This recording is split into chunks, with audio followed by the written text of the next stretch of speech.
오늘 우리에게 주시는 하나님의 말씀 봉독해 올립니다. 마가복음 5장 25절에서 34절까지 있는 말씀입니다.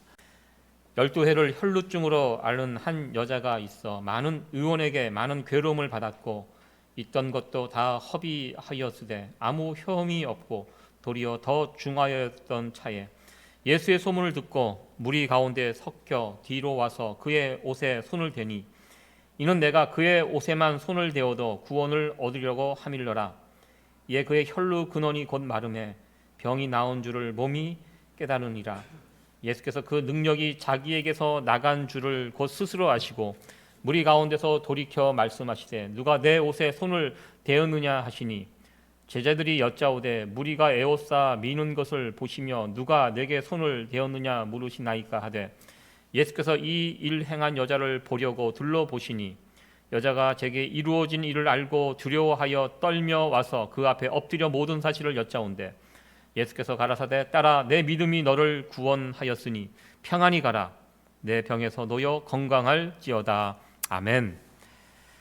오늘 마가복음 5장 25절에서 34절에 있는 말씀 가지고 드러나는 믿음이라는 제목으로 하나님 말씀 전하도록 하겠습니다. 요즘은 이 인사를 하기가 정말 조심스러워집니다.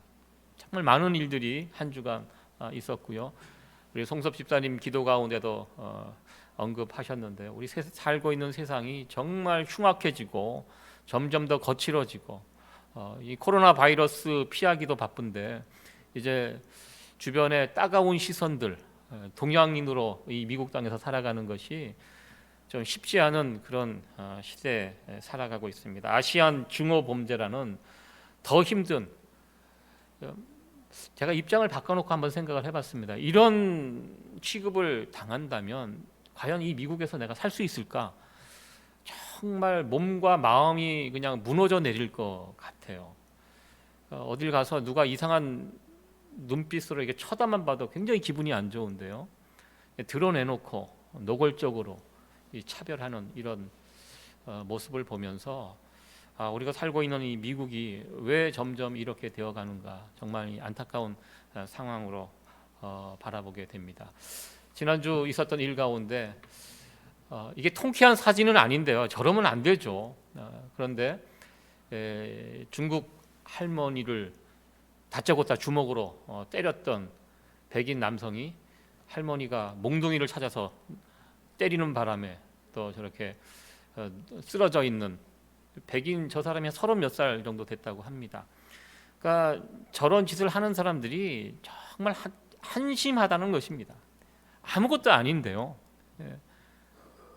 저런 모습을 보면서 자꾸 우리들 보고 중국으로 가라고 자꾸 이야기합니다. 지금 동양인 혐오 범죄 가운데 한 20% 정도가 한국인이 당하고 있다고 합니다. 자꾸 한국 사람 보고 중국으로 가라니까 정말 이거 난감합니다. 한국 사람인지 중국 사람인지도 제대로 구별도 못하는 사람들이 지금 저런 짓을 하고 있다는 것입니다. 우리가 영국 사람 보고 독일로 가라고 이야기하는 것과 같은 거예요. 만약에 정말 중국 사람 보고 가라고 하려면 제대로 알고 이야기를 해야 되는데요. 이런 것도 구별을 못하는 사람들이 지금 저런 짓을 저지르고 있다라는 거 정말 한심한 인간들이 아닌가 이렇게 또 생각이 됩니다. 좀 우리가 참 조심해야 돼요. 좀 저도 길거리를 다닐 때 차를 운전하고 다닐 때 예년과 다른 자꾸 그런 이야기를 들어서 그런지 의식하게 되고요. 따가운 시선들 이렇게 경험하게 됩니다. 저야 안 다니면 돼요. 그냥 집에 있으면 되는데 그러나 우리 성도님들은 일터로 이런 상황 가운데도 사회생활을 하셔야 되기 때문에 그 고충이 더 얼마나 클까 이렇게 생각이 됩니다. 정말 하루하루 하나님께 기도하는 가운데 험한 일 당하지 않도록 조심조심 지내기를 바라는 그런 간절한 마음입니다. 지난주에 애틀란타에서 큰 사건이 터졌습니다. 우리 한인 4분이 희생을 당했습니다. 이게 굉장히 중요한 문제인데요. 미국에선 과거에 묻지마 총격으로 많은 사람들이 희생을 당했는데 그때는 아무나 다 총으로 다 그렇게 해쳤는데요. 이번 사건이 굉장히 위험한 것이 총을 들고 사람을 쏠 때 아시안인지를 확인하고 쏜 사건이기 때문에 굉장히 위험한 사건이고, 그래서 미국 정부도 이번 사건을 굉장히 중요하게 다루는 것 같습니다. 대통령이 바로 애틀란타 현지로 달려가서 이번 사건을 수습하는 그런 행동을 취하는 것을 보게 됩니다. 좀 재미있는 사진인데요, 우리 대통령이 일을 마치고 에어포스 원 자기 전용기에 탈 때 3번에 걸쳐서 넘어졌다고, 그걸 좀 사진에 담아서 이렇게 올려놨습니다. 제가 이 기사를 보면서 그 밑에 댓글이 재밌더라고요. 밑에 댓글이 그렇게 되어 있습니다. 대통령 보고 뛰지 말라고, 어차피 저 비행기는 당신이 타야 문이 닫히니까 서둘러 뛰어서 타지 말고 천천히 걸어가라고 그렇게 이야기를 했습니다. 요즘 미국에 많은 문제들이 있고요, 또 그 문제를 해결하기 위해서 동분서주하고 있는 또 대통령의 모습을 이렇게 보게 됩니다. 상처 입은 그 유가족들에게 대통령이 날아가서 그들을 위로하고 또 그들을 다시 일으켜 세우는 이런 모습들을 보면서 우리도 또 이 어지러운 이 미국이 하루속히 안정을 되찾을 수 있도록 여러분들 계속해서 기도해 주시면 감사하겠습니다. 지난 주부터 마가복음 말씀을 함께 살펴보고 있습니다. 마가복음을 읽을 때 마가복음의 구조를 이렇게 한번 알고 읽는 것이 참 중요합니다. 마가복음은 16장으로 되어 있는 짧은 성경입니다. 앞부분과 크게는 두 부분으로 나눠져 있습니다. 앞부분은 특별히 예수님의 사역, 예수님이 어떤 분인지, 어떤 메시아인지를 집중적으로 밝히고 있습니다. 다른 복음서에는 예수님의 탄생 이야기, 족보 이야기, 그리고 세례 요한의 이야기가 이렇게 언급이 되는데요, 마가복음에는 그런 이야기들이 다 빠져 있고 바로 예수님의 사역이 시작이 됩니다. 그리고 예수님의 사역이 저 북쪽 갈릴리부터 시작해서 예루살렘 남쪽으로 이렇게 내려오는 길 위에서 사역이라고 이렇게 되어 있는데요, 예루살렘을 향하여 예수님이 나아가시는 이 장면이 이 마가복음에 나와 있고요. 그래서 절반 정도가 예수님의 예루살렘 사역, 특별히 예수님의 고난과 십자가의 죽음, 부활, 이것이 절반 정도 이 부분을 할애하고 있습니다. 그래서 이 부활절을 앞두고 고난주간을 앞두고 사복음서 가운데 마가복음을 우리가 가까이 읽는 것이 이 고난주간 또 부활주의를 준비하는 우리의 마땅한 모습이 되어야 되지 않을까 이렇게 생각해서 마가복음에 있는 말씀을 가지고 말씀을 증거하고 있습니다. 오늘은 두 번째 시간인데요, 예수님이 어떠한 메시아인가, 우리가 믿고 섬기는 그 예수님 어떤 분이신지를 소개해주는 기사들이 앞부분에 나와 있는데요, 오늘 본문도 그 중에 한 본문입니다. 오늘 이야기는 예수님이 어떤 분인지를 이야기해주는 본문입니다. 예수님의 능력으로 12년 동안 혈루증에 고통당하는 여인이 예수님의 능력으로 고침을 받게 됩니다. 예수님의 능력 얼마나 대단한지를 보여주는 그런 본문 말씀이고요, 또 하나 중요한 주제가 있는데 그것은 바로 믿음이라는 주제입니다.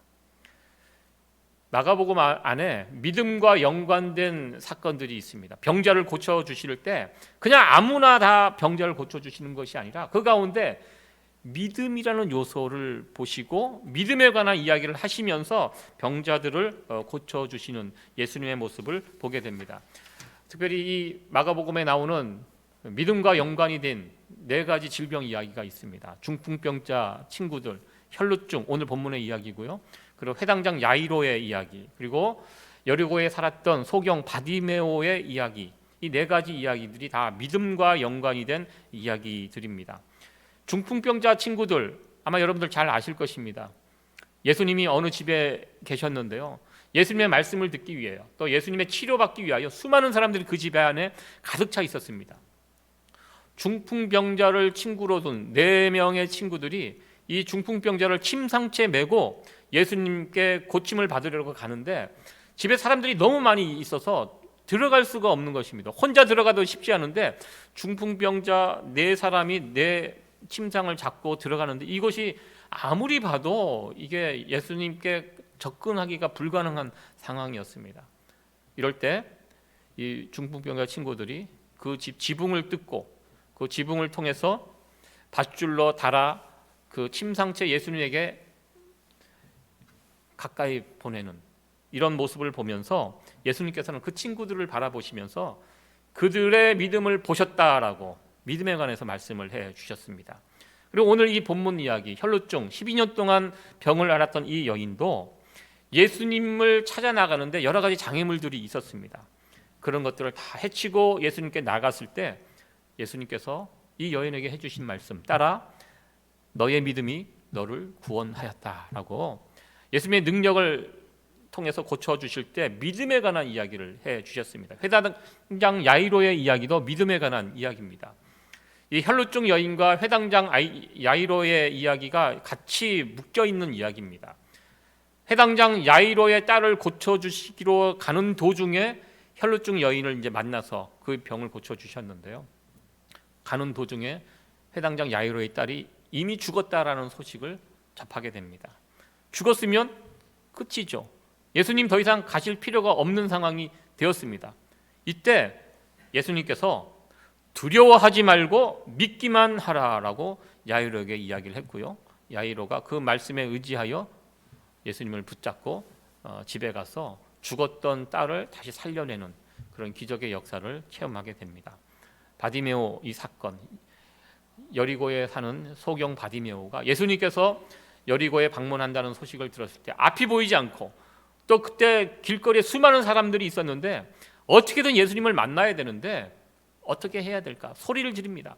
다윗의 자손 예수여 하고 소리를 지를 때 그 소리를 듣던 주변 사람들이 바디메오를 꾸짖습니다. 소리 지르지 말라고, 조용히 있으라고 막 억누를 때 바디메오가 그 소리에 굴하지 않고 오히려 더 큰 소리로 예수님을 부르게 됩니다. 그때 예수님께서 이 바디메오의 소리를 듣고 가셔서 고쳐주시면서 가라, 내 믿음이 너를 구원하였다라고 이렇게 설명해 주셨습니다. 예수님의 능력 그리고 믿음 같이 세트로 나오는 것을 보게 됩니다. 마가복음에서 나오는 믿음은 특징이 하나 또 있습니다. 공통점이 하나 있습니다. 그것은 믿음을 가진 사람들 앞에 무엇인가 장애물이 있다는 것입니다. 장애물. 그 장애물을 뛰어넘는 그 행위, 이것을 믿음이라고 마가복음은 이야기하고 있습니다. 이 네 케이스, 중풍병자가 그 친구들이 예수님을 만나러 갈 때 그 장애물이 있었습니다. 사람들이 너무 많이 있어서 만나기가 어려워요. 어떻게 합니까? 지붕을 뜯습니다. 장애물을 뜯고 예수님을 나가는 이 모습이 있었고요. 혈루증 여인 또한 장애물이 있었습니다. 부끄러운 병입니다. 사람들, 그 복잡한 사람들을 뚫고 가야 합니다. 포기하지 않고 뚫고 그 예수님의 옷자락을 만지는 그 그림을 보면 사람들의 발이 나옵니다. 밑에 기어서 아마 예수님을 만진 것이 아닌가. 그래서 사람들 복잡한데 그것을 뚫고 가서 예수님을 만나, 이 장애물을 뚫고 예수님을 만나는 혈루증 여인의 모습을 보게 됩니다. 회당장 야이로도 마찬가지입니다. 장애물이 있어요. 죽음이라는 엄청난 이 장애물이 있었는데 그것을 뚫고 예수님을 만나고 예수님의 능력을 체험하게 되고요. 바디메오도 마찬가지입니다. 바디메오 또한 그 장애물들이 있었습니다. 앞이 보이지 않았고요. 사람들이 막 꾸짖음이 있었습니다. 조용히 하라고. 그러나 이런 것들을 다 해치고 결국 예수님을 만나고 예수님의 능력을 체험했던 이 모습들을 보게 됩니다. 믿음이란 장애물을 뛰어넘는 것이다 라는 것을 보여주고 있습니다. 그러나 예수님의 제자들은 똑같은 장애물을 만났을 때 오히려 장애물 때문에 그들의 믿음이 없는 것이 드러나는 그런 일들도 있었습니다. 예수님을 모시고 배를 타고 이 편에서 저 편으로 건너가는 도중에 큰 풍랑을 만나게 됩니다. 그 배 안에 예수님이 계셨습니다. 제자들만 있었다면 굉장히 위험한 상황이지만 사실 그 배에 예수님이 타고 있다는 이 사실을 제자들이 붙잡았더라면, 왜냐하면 그 이전에 예수님은 하나님의 아들이고 능력이 있는 분입니다.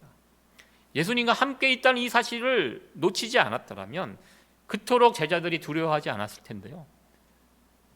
바다에 큰 풍랑을 만났을 때 제자들이 두려워서 잠들어 계신 예수님을 흔들어 깨웁니다. 그럴 때 예수님께서 제자들을 책망하셨습니다. 너희가 어찌하여 믿음이 없는가라고 책망하셨습니다. 폭풍이라는 장애물을 만났을 때 제자들은 믿음이 없는 사람이라는 것이 드러나게 되었다는 것입니다. 인생에서 만난 여러 가지 문제들, 장애물, 두 가지 반응이 있습니다. 이것을 통해서 오히려 어떤 사람은 믿음이 드러나게 되고요, 또 어떤 사람들은 믿음이 없는 것이 드러나게 된다는 것입니다. 저와 여러분들은 부디 어떤 문제, 장애물을 만났을 때 믿음이 드러나는 그런 사람들이 되었으면 좋겠습니다. 문제와 장애물 속에서 우리의 믿음이 드러나기 위해서 우리가 무엇을 해야 하는지, 오늘 본문의 이 말씀, 이 어려움 속에서 믿음이 반짝반짝 빛났던 이 혈루증 걸린 여인의 이야기를 통해서 귀한 도전을 받는 이 시간이 되었으면 좋겠습니다.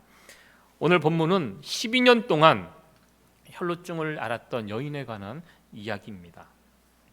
혈루증, 부인병의 일종입니다. 하혈이 멈추지 않는 그런 병이라고 합니다. 이 여인이 성경에서 12년 동안 이 질병으로 고통을 받았다고 합니다. 예수님 당시 일반적으로 사람들의 평균 수명이 한 40에서 50 정도, 50년 정도 살았다고 합니다. 이 여인이 12년 동안 이 질병으로 고통을 당했다는 이야기는 아마 이 여인이 한 소녀 10대 때 보통 그 어린아이에서 소녀가 되고 이런 신체 변화가 있습니다. 그때 시작을 했는데요, 12년 동안 이 질병 때문에 고통을 당했다고 하면 10대, 20대 인생의 가장 황금기인 그 시기를 이 질병 때문에 고통을 당했다라는 것입니다. 이 병으로 정상적인 생활조차 할 수가 없었을 것이라고 생각이 됩니다. 특히 율법은 여성이 하혈을 할 때 부정하다라고 이렇게 율법은 정의하고 있습니다. 어떤 죄를 졌기 때문에 부정한 것이 아니라 그냥 그 상황에서는 부정하기 때문에 어떤 공동체의 모임, 특히 예배 모임, 하나님께 제사 드리러 나오는 이런 모임에 참여하지 못하도록 하였습니다. 7일 동안 부정하다, 율법에 그렇게 되어 있습니다. 말도 안 되는 그런 법이죠. 7일 동안 부정하니 가까이 못하게 하였습니다.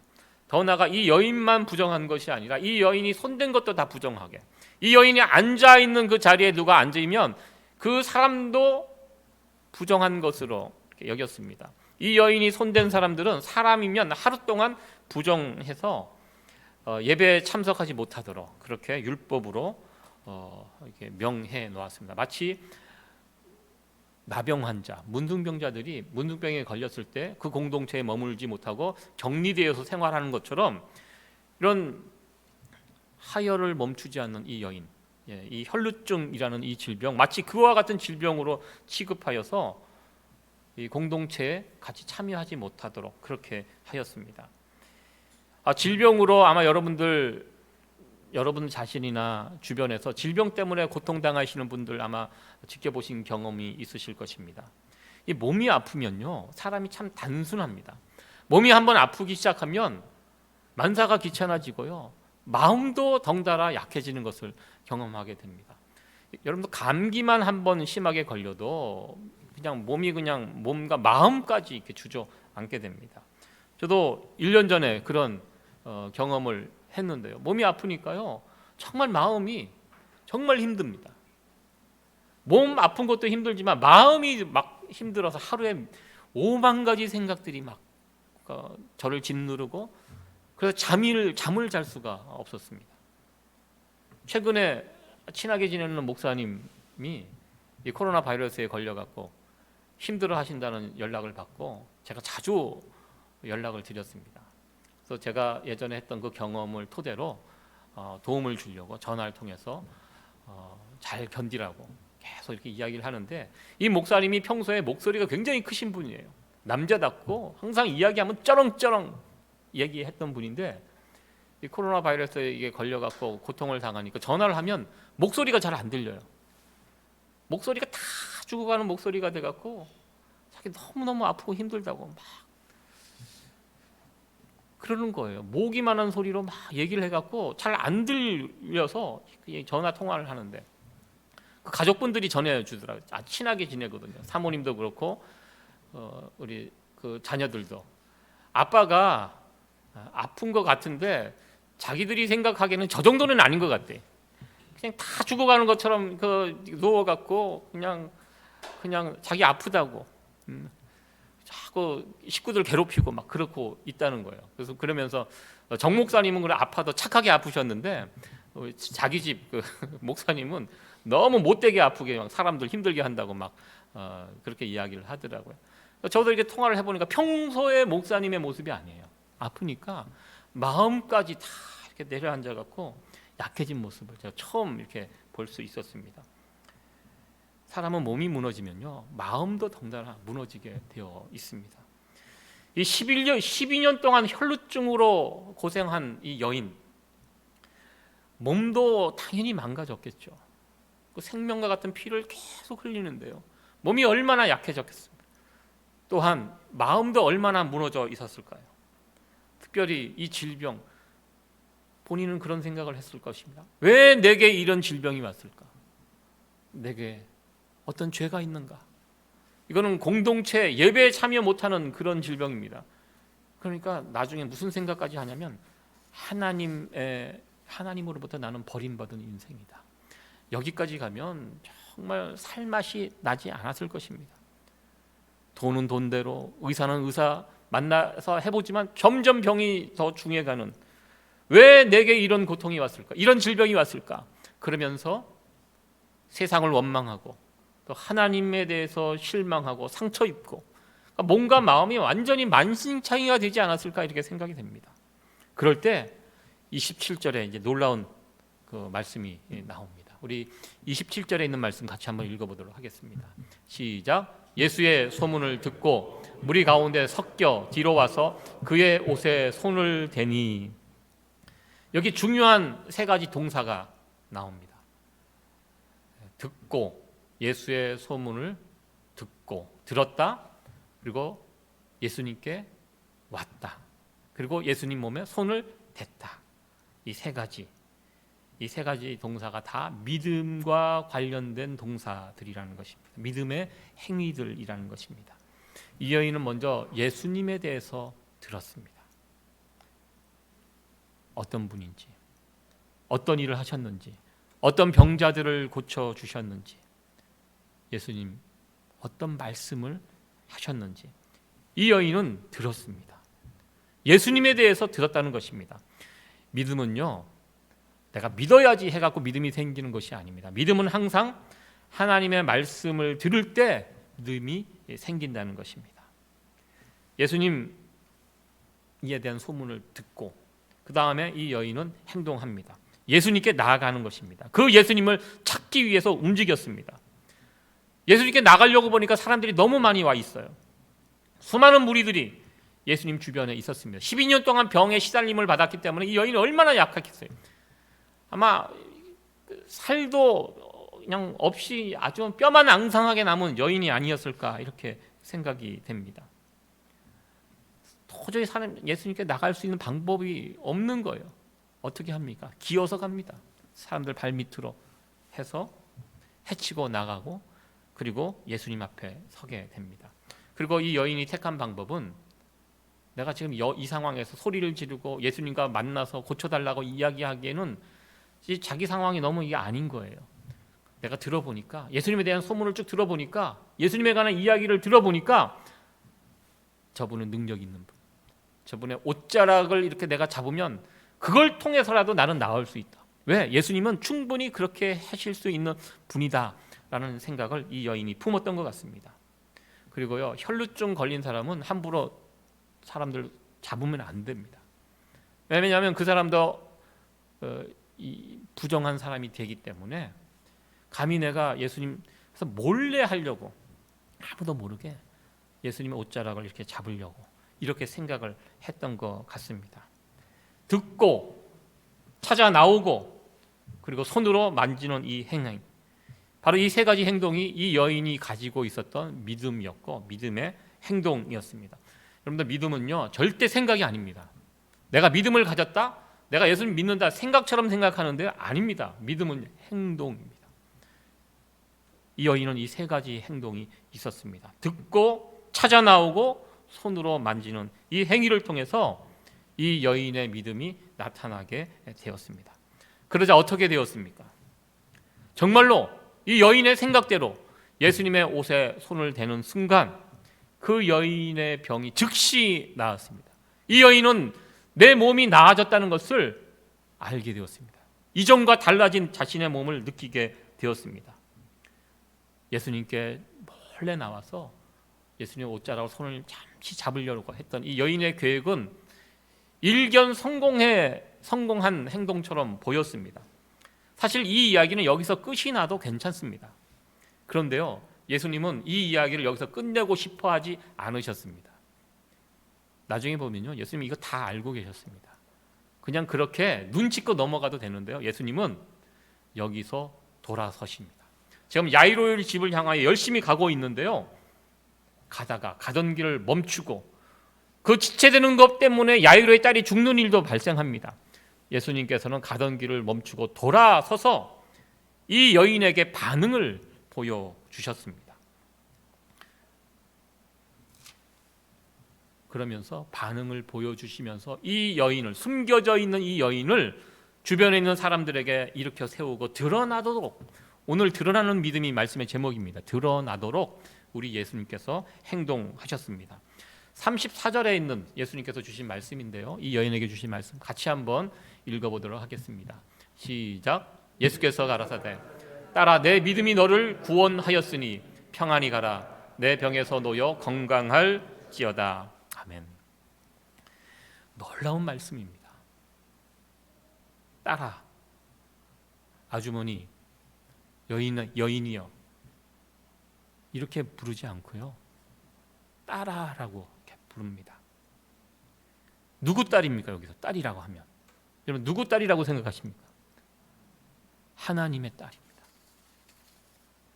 여인은 지금 12년 동안 이 병 때문에 몸과 마음이 완전히 망가져 있는 사람입니다. 특별히 이 병은요, 예배 공동체에서 떨어져야 하는 그런 병입니다. 늘 품었던 생각, 하나님이 내 인생을 왜 이렇게 저주하셨을까? 왜 나는 이렇게 살아갈까? 하나님으로부터 받은 상처가 있었다는 것입니다. 그리고 이 여인이 지금 이런 병을 가지고 있다는 거 주변에 있는 사람들이 다 알고 있었습니다. 그동안 수많은 의사들을 찾아가고 돈을 다 쓰고, 그리고 지금 공동체에서 살지 못하고 주변에 있는 동네 사람들 다 알고 있었습니다. 그때 예수님께서 이 모든 상황들 다 우리 주님 알고 계십니다. 그래서 예수님은 이 여인을 딸아라고 불러주셨습니다. 너는 하나님의 딸이야. 너 하나님께 버림받은 거 아니야. 이 딸이라는 이 표현이 이 여인에게 얼마나 위로가 되었을까 이렇게 생각을 해봅니다. 그동안 정말 고생 많았다. 너는 하나님의 딸이야. 그리고 너의 그 믿음이 나를 기쁘게 해 주었다. 이것을 우리 예수님께서 보여주시기 위해서 그냥 지나가도 되셔요. 돌이켜서 숨어있는 이 여인을 일으켜 세워서 주변 사람들에게 보여주신, 자랑하시는 겁니다. 이 여인이 어떤 믿음을 가졌는지를 주변 사람들에게, 그동안 얼마나 이 자격지심, 수치심, 그 공동체에서 이게 짓눌려 있었겠습니까?